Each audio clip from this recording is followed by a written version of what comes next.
दोस्तों नमस्कार, स्वागत है आप सभी का आपके अपने प्यारे परिवार लर्निंग डे पर। और मैं हूं आपके साथ आपका अपना दोस्त सौरभ ओझा। आज के इस वीडियो में हम बात करने वाले हैं अप्लाइड मैथ के 25 ऐसे इंपॉर्टेंट क्वेश्चन जिस तरीके के प्रश्न आपके एग्जाम में आ सकते हैं। आपका सिलेबस चेंज हुआ है तो उस नए सिलेबस पर बेस्ड जो क्वेश्चन आपके एग्जाम में बन सकते हैं, जहां जहां से क्वेश्चन आपके एग्जाम में बन सकते हैं, आज के इस वीडियो में हम ऐसे ही 25 आपको क्वेश्चन दिखाने वाले हैं कि इस तरीके के प्रश्न आपके एग्जाम में आने के चांसेस ज़्यादा हैं। तो एक बार सभी साथी इस वीडियो को लाइक कर देंगे, चैनल को सब्सक्राइब कर देंगे अगर आप पहली दफ़ा आए हैं, और ऑलरेडी जुड़े हुए हैं तो आप इस वीडियो को कम से कम 5 अपने ऐसे दोस्तों को शेयर करना जिनके पास तक अभी लर्निंग डे का वीडियो नहीं पहुंचा है, और उनको शेयर करके बोलना कि ये सारे प्रश्न जरूर कंप्लीट कर लें, क्योंकि ये सारे ऐसे प्रश्न हैं जो आपके एग्जाम में आ सकते हैं और आपको पास करवा सकते हैं बिना किसी बैक के। तो अब की बार नो टेंशन, और आपको शानदार तरीके से इन सभी प्रश्नों की तैयारी करनी है। तो चलिए दोस्तों, वीडियो में आगे बढ़ते हैं। उसके पहले आपसे रिक्वेस्ट रहेगी कि आप अगर हमारे साथ टेलीग्राम, इंस्टाग्राम, व्हाट्सएप ग्रुप पर जुड़ना चाहते हो तो नीचे डिस्क्रिप्शन में आपको लिंक मिल जाएगी।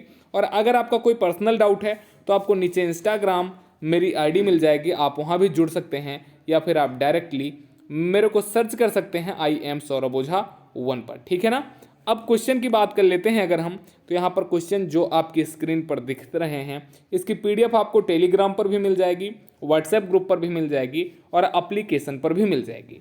एप्लीकेशन पर विजय बैच 199 रुपये में है। जो बच्चे ज्वाइन करना चाहें 2024 वाले बच्चे वो ज्वाइन कर सकते हैं, ठीक है। इसमें जो पहला क्वेश्चन कह रहा 3π/4 को डिग्री में बदलो। अच्छा, एक चीज़ मैं और क्लियर कर दूं कि जो यहाँ पर मैं न्यूमेरिकल वैल्यू ले रहा हूँ, हो सकता है कि आपके एग्जाम में ये न्यूमेरिकल वैल्यू चेंज रहे, क्योंकि न्यूमेरिकल वैल्यू को तो पता नहीं।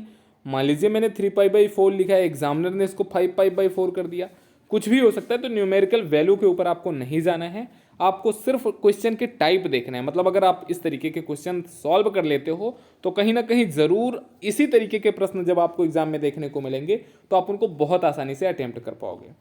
जो क्वेश्चन है कह रहा कि 3π/4 को डिग्री में बदलो, तो सबसे पहले हमें ये पता होना चाहिए कि जो 3π/4 है ये रेडियन है। ये रेडियन को डिग्री में बदलने वाला क्वेश्चन है, और क्वेश्चन आपका डिग्री को रेडियन में बदलने का भी आ सकता है। अगला क्वेश्चन कह रहा है कि 135 डिग्री प्लस 2π/3 का मान रेडियन में बदलो। अब इसमें क्या करना है, इस 2π/3 को आपको डिग्री में बदल देना है, और इन दोनों को ऐड करके फिर आपको इनको रेडियन में बदल देना है। या फिर दूसरा तरीका ये हो सकता है कि 135 डिग्री को आप रेडियन में बदल दो और फिर दोनों को जोड़ दो, ठीक है। जो तीसरा क्वेश्चन है इसका कह रहा कि यदि a बराबर 2, b बराबर 3 और c बराबर 4 है तो cos a का मान आपको ज्ञात करना होगा। cos a और sin a, ज्या कोज्या का आपको सूत्र जो होता है, फार्मूला जो होता है वो पता होना चाहिए। एक बार कमेंट सेक्शन में सभी साथी बताएंगे, जितने भी दोस्त अभी इस वीडियो को देख रहे हैं, कि क्या आपको साइन और कास दोनों का फार्मूला याद है। अगर नहीं याद है तो आपको अपनी नोटबुक में नोट डाउन कर लेना है कि ये दोनों फार्मूले आपको कंप्लीट होने चाहिए। फिर अगला क्वेश्चन कहता है कि यदि किसी भी त्रिभुज में कोण ए की वैल्यू 30 डिग्री, कोण बी की वैल्यू 60 डिग्री है तो आपको A/B का मान ज्ञात करना है। ये कहाँ से आएगा, तो ये साइन वाला जो आपका फार्मूला होता है उस फार्मूला से ये क्वेश्चन आपका सॉल्व हो जाएगा। अगला क्वेश्चन जो आपको आपके लिए दिख रहा है वो कह रहा है कि सिद्ध करो sine B-C/2 is equal to B-C/A into cos A/2। अगर ऐसा क्वेश्चन आपको देखने को मिलेगा तो ये 3 नंबर में क्वेश्चन ऐसे आते हैं। अब इसमें जो स्मॉल b और ABC हैं ये भुजा हैं। जहाँ पर आपको कैपिटल दिख जाए वो एंगल को रिप्रेजेंट कर रहे हैं, कोण को, और जहाँ पर आपको स्मॉल दिख जाए वो साइड को, मतलब भुजा को रिप्रेजेंट कर रहे हैं। अगला क्वेश्चन मोस्ट इंपॉर्टेंट क्वेश्चन है, प्रूफ करने वाला क्वेश्चन है, और ये क्वेश्चन आपके एग्जाम में 5 नंबर में आया हुआ क्वेश्चन है। कह रहा कि यदि m is equal to tan theta plus sine theta है और n is equal to tan theta minus का साइन थीटा है तो आपको m² minus n² is equal to 4 root के अंदर mn प्रूफ करना है। इसमें आपको दोनों तरफ mn की वैल्यू रख देना है, आपका ये प्रश्न सॉल्व हो जाएगा। फिर कह रहा कि सिद्ध करिए sin² π/6 plus cos² π/3 minus tan² π/4 is equal to -1/2। बहुत सिंपल सा काम है। π/6 पाई के प्लेस पर 180 वैल्यू रख करके π/6 की वैल्यू निकाल लो, π/3 की वैल्यू निकाल लो, π/4 की वैल्यू निकाल लो, फिर इन सभी की वैल्यू रख करके आप जोड़ दोगे, फिर आपको -1/2 इधर से प्राप्त हो जाएगा। आपका LHS is equal to RHS proof हो जाएगा। ऐसे क्वेश्चन बहुत आते हैं। अब एग्जामिनर ऐसे क्वेश्चन को बहुत लाइक करते हैं कि tan 35 degree minus 5 degree upon 1 plus tan 35 into tan 5। मतलब ये फार्मूला बन रहा है tan a माइनस बी का। अब ये प्रश्न सिर्फ वही बच्चे सॉल्व कर सकते हैं जिनको इसका सूत्र पता होगा। तो अगर आपको सूत्र पता है तभी आप ऐसे प्रश्नों को सॉल्व कर सकते हैं, वरना आप ऐसे प्रश्नों को स्किप कर जाएंगे।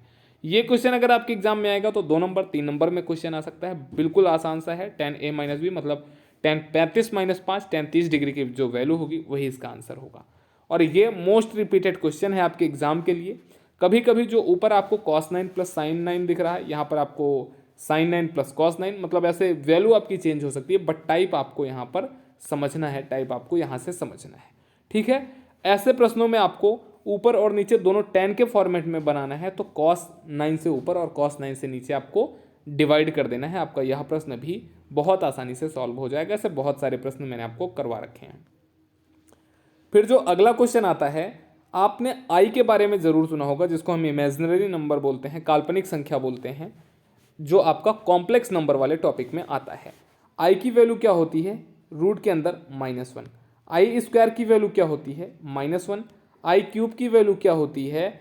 जब आप आई क्यूब का इसमें मल्टीप्लाई कर देंगे, आई क्यूब की वैल्यू -i के बराबर हो जाती है और आई की पावर 4 की वैल्यू 1 के बराबर हो जाती है। 4 वैल्यू आपको याद होनी चाहिए। अब कभी कभी क्या करता है एग्जामिनर कि आई की पावर 1000 मान लीजिए यहाँ पर 7 लिख दिया और कह देगा कि इसकी वैल्यू ज्ञात करिए। तो सिंपल सा काम क्या होता है कि जो पावर है उस पावर को 4 से डिवाइड कर देना है, और मान लीजिए 4 से डिवाइड करने के बाद जो शेषफल बचता है, जैसे इसमें शेषफल मैंने मान लिया कि 2 बच गया, तो सिर्फ आई स्क्वायर की वैल्यू जो होगी वही इसका करेक्ट आंसर हो जाएगा। बिल्कुल आसान से ऐसे प्रश्न होते हैं। फिर अगला प्रश्न आपकी स्क्रीन पर है, कह रहा है कि 1 प्लस आई का whole power 1 plus 1 upon i का whole power is equal to 16। इसको क्या करना है? आपको प्रूफ करना है। तो आपको इसको 2 बार तोड़ना पड़ेगा। पहले a प्लस बी का होल स्क्वायर का फार्मूला आपको लगाना पड़ेगा, दोनों को तोड़ करके। फिर इन पूरे का होल स्क्वायर, तो जो इसकी वैल्यू आएगी उसका आप स्क्वायर कर दोगे, आसानी से आप इसको सॉल्व कर सकते हो। अगला क्वेश्चन, इसमें आप देखोगे तो आपको एक ब्रैकेट में a प्लस बी मिल रहा है, दूसरे में a माइनस बी मिल रहा है, फिर a प्लस बी मिल रहा है, a माइनस बी मिल रहा है। ये फार्मूला होता है एक ब्रैकेट में a प्लस बी, दूसरे में a minus b, a square minus b square का। तो आप इस प्रश्न को भी सॉल्व कर ले जाओगे। अब मापांक 2-3 चीज़ें मैं आपको लिख रहा हूँ यहाँ पर, आपको ध्यान दे लेना है इन पर। मापांक, कोणांक, ध्रुवीय रूप और आपको क्या? वर्गमूल। ये 4 चीज़ें आपको पता होनी चाहिए कॉम्प्लेक्स नंबर में। इन चारों में से ध्रुवीय रूप, जिसको हम पोलर बोलते हैं, पोलर वैल्यू, और वर्गमूल स्क्वायर रूट, यहाँ से क्वेश्चन बनेगा तो 5 नंबर में बनेगा। मापांक कोणांक में जब क्वेश्चन बनेगा तो 2 नंबर या फिर 3 नंबर में क्वेश्चन बनता ही बनता है। ध्रुवीय रूप और वर्गमूल में 5 नंबर में क्वेश्चन बनता है। तो इस तरीके के प्रश्न आपको, इन चारों वैल्यू आपको ज्ञात करनी है। कैसे ज्ञात करना है, ये सारी चीज़ें आपको मैंने बहुत सारी वीडियो में बता रखी हैं। स्पेशली इस पर मैंने वीडियो आपको बना करके ऑलरेडी अवेलेबल करवा रखा है। ठीक है ना? तो यहाँ से क्वेश्चन आपके पूछे जाते हैं। अभी आगे मैं इसी PDF में ऐसे बहुत सारे प्रश्न ऐड कर रखे हैं जो आपकी प्रैक्टिस के लिए परफेक्ट होंगे। तो जब आपको ये PDF मिलेगा तो आप प्रैक्टिस ज़रूर करना। फिर NPR की वैल्यू ज्ञात करने के लिए मान लीजिए आपको दे देगा 10p5 की वैल्यू ज्ञात करिए। तो इसका जो फार्मूला होता है factorial n upon factorial n minus r, मतलब ऊपर फैक्टोरियल 10, नीचे आपका 10 माइनस 5 जब आप कर दोगे तो फैक्टोरियल का 5। ठीक है, उसी तरीके से NCR की वैल्यू ज्ञात करने के लिए आपसे बोलेगा। फिर एक इम्पॉर्टेंट टॉपिक जो आ जाता है वो ये हो जाता है कि आपका ये आ जाता है बायोनोमियल थ्योरम, जिसको आप द्विघात प्रमेय बोलते हो। वहाँ से बहुत सारे बहुत अच्छे प्रश्न आपके एग्जाम में बनते हैं। इस टॉपिक को अभी मैं आपको इस पर आधारित बहुत सारे प्रश्न दिखाने वाला हूँ, इसको थोड़ी देर के लिए आप होल्ड छोड़ दो। फिर आपका आ जाता है अगला जो क्वेश्चन कि अगर आपको दिया गया है f(x) की value 7x² plus 8x minus 5, तो आपको f2 की वैल्यू ज्ञात करनी है। इन प्रश्नों में क्या करना है कि जहाँ जहाँ पर आपको x दिख रहा है बस वहाँ पर आपको 2 रख देना है, प्रश्न आपका सॉल्व। अगला क्वेश्चन मोस्ट रिपीटेड क्वेश्चन है आपके एग्जाम में, बहुत बार रिपीट हुआ है। इसमें कह रहा है कि यदि f(x) is equal to 1 minus x upon 1 plus x है, तो आपको f cos theta is equal to tan square theta by 2 proof करना है। अब इसमें जहाँ जहाँ पर आपको x दिख रहा है वहाँ पर cos रख देना है। जैसे ही आप वहाँ पर cos रखोगे तो फार्मूला बन जाएगा 1 माइनस कॉस थीटा अपन 1 plus cos theta. Cos theta के जो 3 सूत्र होते हैं उनमें से 2 सूत्र 1 minus 2 sine square theta by 2 और आपका जो दूसरा सूत्र होता है 2 कॉस स्क्वायर थीटा बाई 2 -1, इन दोनों सूत्रों का प्रयोग यहाँ पर आप कर दोगे, आपका यह प्रश्न भी सॉल्व हो जाएगा। अगला जो क्वेश्चन कह रहा है कि limit x tends to 3 two x square minus 5x minus 3 upon x square minus 9 का मान आपको ज्ञात करना है। तो इस तरीके के प्रश्न सॉल्व करने के दो मेथड होते हैं। पहला तो आप चाहे हॉस्पिटल रूल लगा लो। हॉस्पिटल रूल में क्या होता है कि ऊपर और नीचे दोनों का आपको अलग अलग अवकलन करना होता है यक्स के सापेक्ष। दूसरा मेथड ये कहता है कि ऊपर वाली वैल्यू को भी आप सॉल्व करिए और नीचे वाली वैल्यू को भी सॉल्व करिए, दोनों में जो चीज़ें कटती हैं उनको काट दीजिए, मतलब इसको मिनिमम फॉर्मेट में ले आइए, फिर x की वैल्यू 3 रख दीजिए, आपका क्वेश्चन ये सॉल्व हो जाता है। फिर x की पावर -2 log ax और sin 3x का आपको अवकलन ज्ञात करना है। अब मैंने आपसे कहा था कि द्विघात समीकरण के जो थोड़े से आपके क्वेश्चन मैंने बोला था कि थोड़ी देर होल्ड कर दो, उसमें जो कुछ मोस्ट इंपॉर्टेंट और मोस्ट रिपीटेड क्वेश्चन हैं अब आपकी स्क्रीन पर हैं। इसमें क्वेश्चन कह रहा है कि 3/2 एक्स स्क्वायर माइनस 1/3 एक्स की पावर 9 के विस्तार में यक्स से स्वतंत्र पद ज्ञात करिए। यक्स से स्वतंत्र पद ज्ञात करने का मतलब कि एक्स की पावर 0 जिसमें हो वो वैल्यू आपको ज्ञात करनी है। तो आपको मानना है कि जो एक्स से स्वतंत्र पद होगा वो r+1वां पद होगा, और जो फिर आपका फार्मूला होता है कि tr+1वां पद इज इक्वल टू आपका फार्मूला NCr a की पावर n-r और आपका x की पावर r। ये फार्मूला रख करके x का जो यहाँ पर पावर आए उस पावर की वैल्यू 0 रख देना है, आपको r का मान मिल जाएगा, और उसी r की वैल्यू को यहाँ पर रख करके आपको मान ज्ञात कर लेना है। बिल्कुल उसी तरीके से x माइनस एक्स स्क्वायर की पावर 10 के विस्तार में x की पावर 15 का गुणांक आपको बताना है। सेम वैसे ही करना है, r+1वां पद मान करके जो x की पावर मिलती है आपको उसकी वैल्यू 15 के बराबर रख देना है, और फिर x का टर्म हटा करके जो आपको गुणांक मिल जाता है उसी को आंसर में लिख देना है। द्विपद प्रमेय से 999 की पावर 2 का आपको मान ज्ञात करना है, तो आप इसको लिख सकते हो 1000 - 1 का स्क्वायर। ठीक है, अब यहाँ पर आपको a - b की पावर n की वैल्यू आपको ज्ञात करके आप इस प्रश्न को सॉल्व कर सकते हो। ये प्रश्न इंपॉर्टेंट है आपके लिए। 5 पदों तक विस्तार करना है, 4 पदों तक विस्तार करना है, एक्स स्क्वायर का गुणांक आपको ज्ञात करना है। ये थोड़ा सा आपके लिए इंपॉर्टेंट हो जाता है क्योंकि यहाँ पर ऊपर और नीचे दोनों वैल्यू को आपको सॉल्व करना है, फिर आपको गुणांक ज्ञात करना है। तो भाई प्रैक्टिस कर लेना, ये सारे प्रश्न आपकी प्रैक्टिस के लिए ज़्यादा परफेक्ट हैं। ठीक है, अब मापांक कोणांक के भी मैंने आपको यहाँ पर कुछ प्रश्न छोड़ रखे हैं। मैंने पहले ही मापांक कोणांक ध्रुवीय रूप ये सारे टॉपिक बता दिए थे। अभी मैंने नीचे इसी स्लाइड में क्या कर रखा है कि मैंने आपके लिए कुछ क्वेश्चन ऐड कर रखे हैं। मैं आपको ये PDF टेलीग्राम पर भी शेयर कर रहा हूँ, व्हाट्सएप ग्रुप पर भी और आपके एप्लीकेशन पर भी। तो तीनों जगह में से जहाँ से भी आपको ये PDF प्राप्त हो रहा है वहाँ से आपको क्या करना है कि इन सारे प्रश्नों को सॉल्व करना है। जिस भी प्रश्न में डाउट आता है आपको कमेंट सेक्शन में उस प्रश्न का नाम, उस प्रश्न का नंबर या उस प्रश्न को लिख देना है, हम ज़रूर आपकी हेल्प करेंगे। या फिर आप मेरे इंस्टाग्राम ID पर भेज देना मेरे को, मैं आपको 100% ट्राई करूंगा कि आपको मैं उसका सॉल्यूशन अवेलेबल करवा सकूं।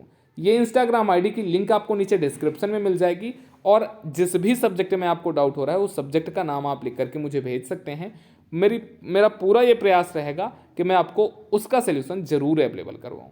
अब जैसे इस क्वेश्चन में मापांक ज्ञात करना है, इसको ध्रुवीय रूप में 1+i को ध्रुवीय रूप में बदलना है।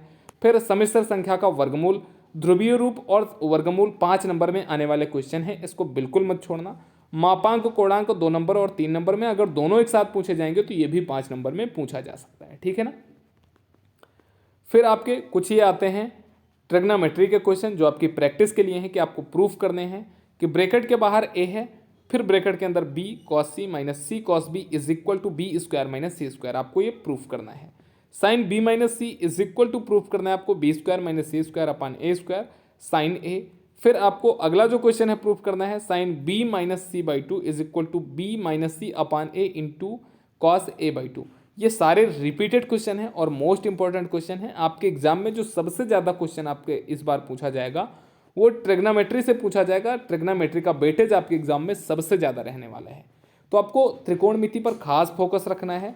कोई भी क्वेश्चन इसका मिस नहीं करना है। ये 5 नंबर में पिछले सालों में पूछा गया क्वेश्चन है कि यदि b square minus c square upon a square into sine 2a plus c square minus a square upon b square into sine 2b plus a square minus b square upon c square into sine 2c है, तो इसकी value 0 के बराबर होगी। आपको proof करना है, ये रिपीटेड क्वेश्चन है, ठीक है ना। तो इन प्रश्नों की आपको प्रैक्टिस कर लेनी है। फिर आपके लिए कुछ और ये इंपॉर्टेंट क्वेश्चन है कि एक 5 सेंटीमीटर त्रिज्या वाले वृत्त के केंद्र पर 45 डिग्री का आंतरिक कोण बनाने वाले चाप की लंबाई आपको बतानी है। ये आपका कुछ इस तरीके से फिगर बनेगा। यहाँ पर 45 डिग्री का अगर एंगल बन रहा है, इस वृत्त की त्रिज्या जो है 5 सेंटीमीटर दी गई है, तो आपको इसकी लेंथ ज्ञात करनी है, ठीक है ना। फिर इसी तरीके के कुछ और क्वेश्चन हैं कि 3:30 बजे घंटे व मिनट की सुई के मध्य बनने वाला कोण क्या होगा। 5 डिग्री 27 मिनट 30 सेकंड को रेडियन में बदलो। एक और इंपॉर्टेंट क्वेश्चन है, अगर ये आएगा तो आपके यहाँ 1 नंबर में ये क्वेश्चन आ सकता है। ठीक ठाक क्वेश्चन आपको, इसको आप मान सकते हो। फिर ऐसे ही बहुत सारे ये क्वेश्चन आपकी स्लाइड में मैंने ऐड कर रखे हैं। पीडीएफ आपको मिल जाएगी। जो जो इंपॉर्टेंट क्वेश्चन है मैं उसको मार्क करता जा रहा हूँ। जैसे ये एक क्वेश्चन आपके लिए इंपॉर्टेंट है, किसी घड़ी में मिनट की सुई 1.5 सेंटीमीटर लंबी है, तो 40 मिनट में यह कितनी दूरी तय करेगी। अब मिनट की सुई की लंबाई आपको दे दी गई है, अब फिर आपको 40 मिनट में इसको ज्ञात कर लेना है। तो सबसे पहले आपको ये देखना होगा कि 40 मिनट में मिनट की जो सुई है वो कितने डिग्री का कोण बनाती है। जब आपको पता चल जाए कि कितने डिग्री का कोण बनाती है, तो सेम वही कॉन्सेप्ट, त्रिज्या आपको 1.5 सेंटीमीटर मिल जाएगी, जो डिग्री मिल जाएगा वो आपको यहाँ का मिल जाएगा। फिर से आपको चाप की लंबाई ज्ञात कर लेनी है। ये पहले शायद 10th या 12th में ये क्वेश्चन बहुत पूछा जाता था। यदि दो कोणों का अंतर 100 डिग्री तथा उनका योग 10 रेडियन है, तो कोणों का रेडियन में मान ज्ञात करिए, ठीक है। बहुत आसान है, सारी वैल्यू आपको रेडियन में पहले कन्वर्ट कर लेना है, फिर आपको ज्ञात कर लेना है। यहां से क्वेश्चन आपके एग्जाम में पूछेगा कि आपको वैल्यू ज्ञात करनी है 2 cos 45 degree into sine 15 degree, या आपसे पूछ सकता है 2 sin 4 theta into sine 7 theta, या फिर पूछ सकता है sine 75 degree plus sine 15 degree. मतलब ये एक तरीके से फार्मूला बेस्ड ही ये सारे के सारे प्रश्न हैं। अगर आपको फार्मूला पता है त्रिकोणमिति का, तभी आप इसको सॉल्व कर पाओगे। मैं प्रयास ज़रूर करूंगा कि मैथ में जो भी फार्मूला आपका यूज हुआ है उसका मैं आपको एक पीडीएफ अवेलेबल करवा दूं। वीडियो भी मैं ट्राई करूंगा कि बन गया तो बहुत बढ़िया है, नहीं तो मैं पीडीएफ आपको ज़रूर अवेलेबल करवा दूंगा। और इन सभी प्रश्नों की प्रैक्टिस भी आपको कर लेनी है। Sine 45 degree plus A into sine 45 degree minus A is equal to 1/2 cos 2a, ये प्रूफ करना है। फिर यदि sine A plus sine 3a plus sine 5a upon cos A plus cos 3a plus cos 5a है, तो इसका जो value होगा वो tan 3a के बराबर होगा। इसको भी आपको प्रूफ करना है। तो ये रहे, मुझे लगता है कि मैंने 25 क्वेश्चन स्टार्टिंग में बोले थे, बट इस पीडीएफ में टोटल 35 क्वेश्चन मेरे अकॉर्डिंग हो रहे हैं। 35 से 40 क्वेश्चन जो मैंने आपसे डिस्कस किए हैं। तो इन सभी प्रश्नों की प्रैक्टिस करना आपकी रिस्पॉन्सिबिलिटी है। हमने आपको क्वेश्चन अवेलेबल करवा दिया है। एक चैप्टर शायद इसमें मिस हो रहा है, उस चैप्टर की वीडियो भी मैं आपको जब फार्मूला वाली वीडियो में अवेलेबल करवाऊंगा तो उसके साथ में आपको अवेलेबल करवा दूंगा। तब तक आप पढ़ाई करते रहिए। आज का ये वीडियो आपको कैसा लगा कमेंट सेक्शन में जरूर बताइए, और सभी साथी कम से कम अपने 5 दोस्तों को इस वीडियो को शेयर करके जरूर आएंगे, ताकि आपके साथ आपके दोस्तों के भी हेल्प हो सके। और अगर पहली बार लर्निंग डे परिवार के इस यूट्यूब चैनल से जुड़े थे तो इस चैनल को सब्सक्राइब करके हमें सपोर्ट करना ना भूलें। नमस्कार, टेक केयर, थैंक यू, जय हिंद।